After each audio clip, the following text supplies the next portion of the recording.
お袋の味。母親のことを思い出すと、真っ先に美味しいご飯を思い浮かべる方が多いと思います。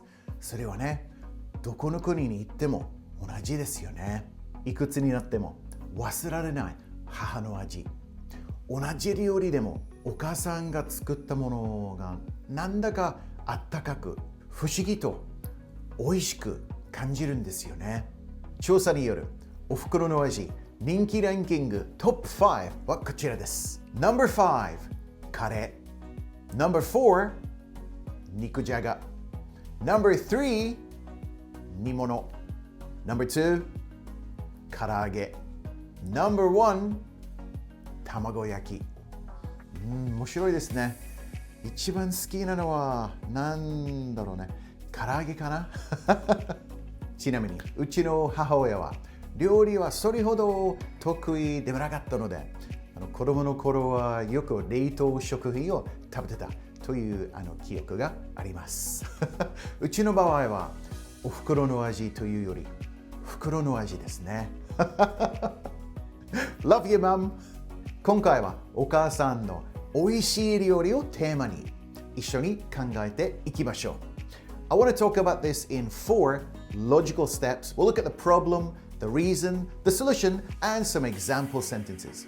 I want to see how we can talk about this subject nice and naturally. First, let's look at the problem. I like the taste of my mother. I like the taste of my mother. No matter how many times I hear this kind of thing, it always ends up in laughter and confusion whenever I try to explain how this kind of thing is going to sound to a native speaker. I've heard a lot of different versions in my time here in Japan. Mother's taste. The flavor of my mum. My delicious mother. It's just one of those things that doesn't translate very well. I'm going back to Scotland for Christmas and New Year. That's great news. You must be excited. I can't wait. I haven't been back for a few years. What are you looking forward to the most when you get there? The food. Oh yeah, definitely the food. Do you like the taste of your mother? Sorry? Come again? Do you like the taste of your mother? You know, your mother's special flavor. Are you some kind of sicko? It's a pretty normal question. Are you suggesting that I should eat my mother? I don't mean eat your mom. I should think not. Never heard of anything so preposterous.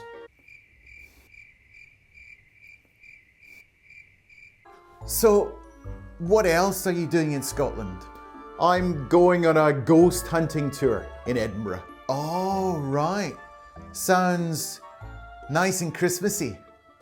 I can guarantee that 9 times out of 10, if you say something along the lines of the taste of my mother, you're gonna get a similar reaction.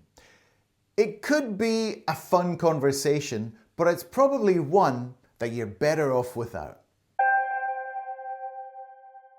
So if you start talking about the flavor of your mother, people are going to think you're either some kind of sick pervert or a cannibal. Either way, it's not a good look. I like the taste of my mother. Innocently translating things like this may seem like a good idea at the time, but more often than not, it backfires on you. So in English, we don't focus so much on the flavor, more on the actual dish itself. I guess in Japanese, people are talking more about that actual special flavor that only comes from their mother's kitchen. Maybe it's her secret ingredient, the amount she uses, or the way she prepares it. And sometimes it's even the special flavor given off from her pots and pans or her cutting board. Anyway, the flavor doesn't come from your mum's body. At least, I hope it doesn't.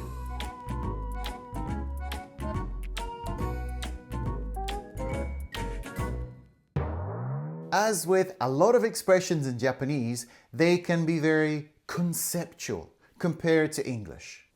買う、買うこれ。買う。へえ、買うんだ。これはそれ、cow。買わない。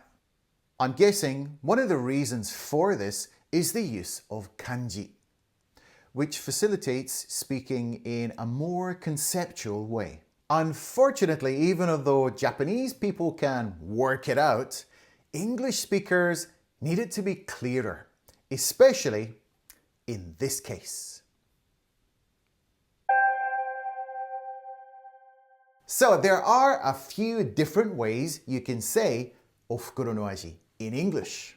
As it's such a heartfelt expression and shows the love and warm feelings that you have for your mum, we've got to make it sound just right. As I hinted at before, rather than focusing on the flavor, it's better to focus on the food in English.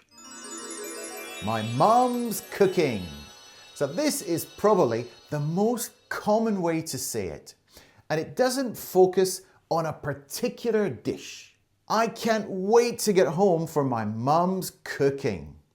You can also talk about one particular dish that you always enjoy. My mum's soup.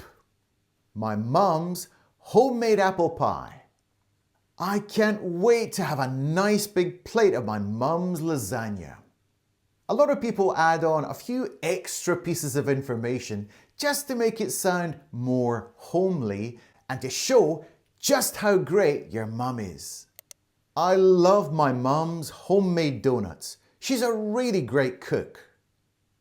My mum makes the best pasta sauce in the world. The recipe has been passed down through generations. My mum's potato salad is to die for. We have no idea what our secret ingredient is. As you can see, I focused quite clearly on the actual dishes and talked about how great she is. I guess that's just the way a lot of people talk in English-speaking countries. Whenever I go back, my mum spends copious amounts of time in the kitchen cooking up a storm. Copious amounts of something means an unreasonable amount. So much time. Also, if you cook up a storm, it means you cook a huge, amazing meal with great passion and enthusiasm to cook up a storm. Going back home for Christmas? You betcha! Can't wait for some good old home cooking for a change. So I love that expression, some good old something. It seems so like warm and fuzzy, such a lovely expression, good old something. It kind of brings back the memories, or you're thinking of something from the good old days, some good old home cooking. John has almost no recollection of his mum's home-cooked meals. They lived off home deliveries. To have no recollection of something means that you can't remember it at all. You'll often see it being used in police dramas where the suspect says they don't remember anything. I have no recollection. My dad was a single parent and struggled with cooking. That's why I'm so handy in the kitchen. If you struggle with something, it means you find it difficult. And if you're handy in the kitchen, it means you're a pretty good cook.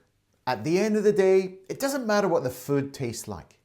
It's the eating together that counts. So that's another great expression. It's the something something that counts. It's the most important thing. In life, it's not the amount of money that you make, it's the friends and the memories that you make along the way that really count.